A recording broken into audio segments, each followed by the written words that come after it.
Hey, you guys, just wanted to give you some feedback on that second exam. So we got to start with showing you the distribution of scores. I think you're going to need this to be able to have some sort of context as to how well you've done, because the scores were certainly lower than last time, and that's not unusual. This material is harder. It's also presented in a different format.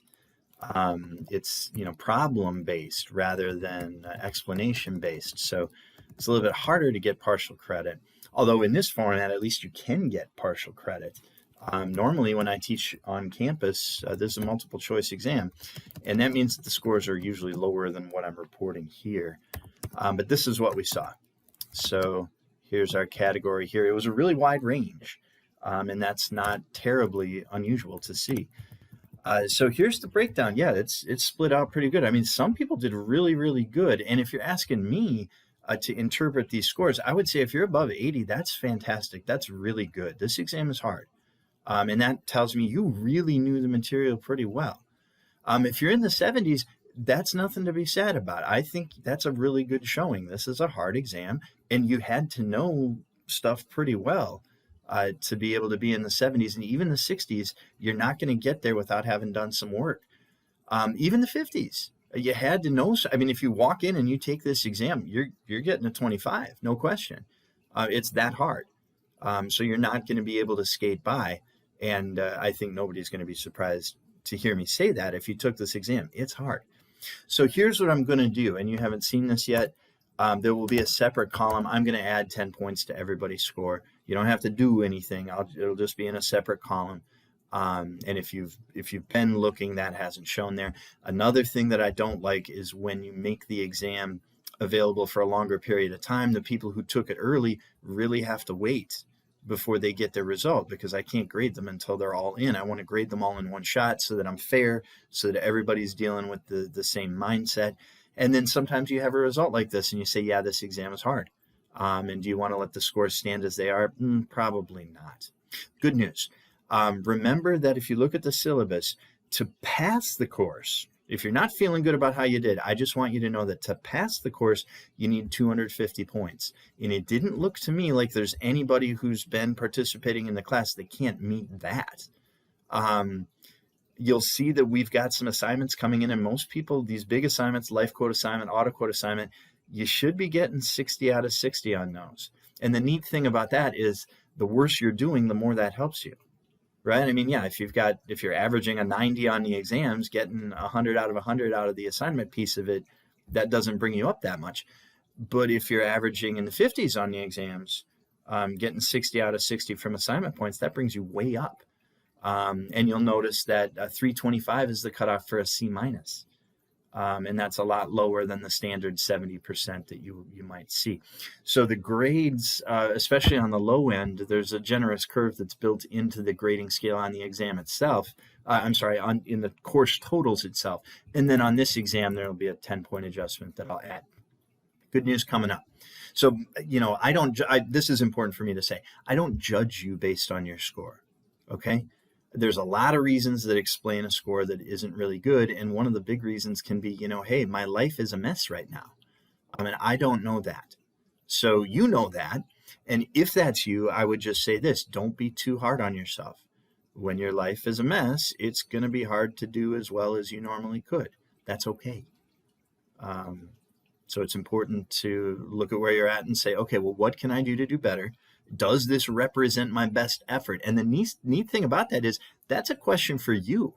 Like, I can't look at the score and judge, was that your best effort or not? I have no idea. And that's what's important. As long as you did the best that you could do, you should be happy with that. It's perfectly okay to score, in the 50s or 40s and say, you know what, I'm just trying to pass this class because everything else in my life right now, I'm just trying to survive. That's fine. That's okay. I'm really happy that there's people who are in the 80s and 90s. Whatever you're doing, keep doing it. Everybody else, if you want to do better, you have to ask yourself, what is it that I want to do differently? Because odds are, if you prepare for the next exam the same way you prepared for this one, you'll probably end up with a similar score. That's what I would expect. Now, having said that, I think we have a lot of room for improvement for some people on the third exam, and that's something that we should all be trying to do. And if there's something I can do to facilitate that, reach out and let me know. I want to see people do well.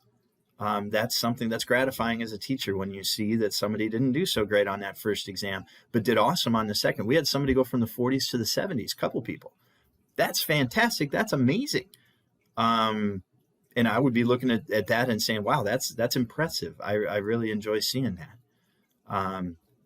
So as long as it's representing your best effort, I think it's okay. And if it's not, well, you know how to fix that, right? You don't need me. Yeah, my biggest advice, have the review sheet in front of you as you're watching the lectures. The review sheet focuses you on what's most important. So have that in front of you while you're watching the lectures and take notes.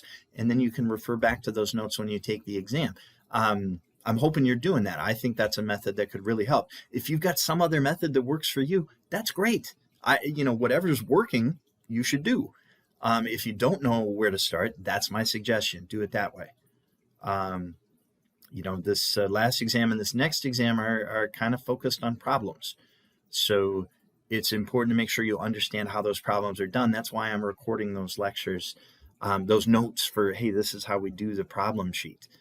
And I can tell from the views that not everybody is watching those. And I can't do anything about that. The group of people who needs to hear me say that isn't watching this video either. So I don't want to come off as negative there. I know the people who are taking the time to watch this are dedicated students who want to do well. I encourage you to continue to do the best you can, and whatever I can do to help, I want to do. So number one, this is better than you thought. I'm adding 10 points. And I think that's probably more appropriate in terms of where we would normally expect scores to see. Number two, I don't think anybody's in danger of actually failing the class. And I realize if you're used to getting A's and B's, that's not something that makes you feel any better. It's one exam, okay? It doesn't define the whole course. You got plenty of assignments coming in. You should be getting close to full credit on those. Take heart. Things are going to get better. And in the meantime, if you want to improve and I can help you do that, let me know. We'll work together on that. All right. Otherwise, overall, this is a good performance from a class. So I was excited to see this. And normally my adjustments have to be a lot bigger when we do multiple choice. That shouldn't surprise you because then there is no partial credit, right? At least if you knew part of what you needed to know to get the right answer, you got something here, and that helps keep the scores a little bit higher. And some people, again, anything 70 above, that's really good. And anything 50 above is, in my mind, yeah, that's something that you'd say you had to know some stuff to get there. And if you're looking to do better, let's do that. All right, enough. If you want to hear more, you want to talk more, go ahead and reach out. We'll go from there. Thanks a lot, you guys. Good job.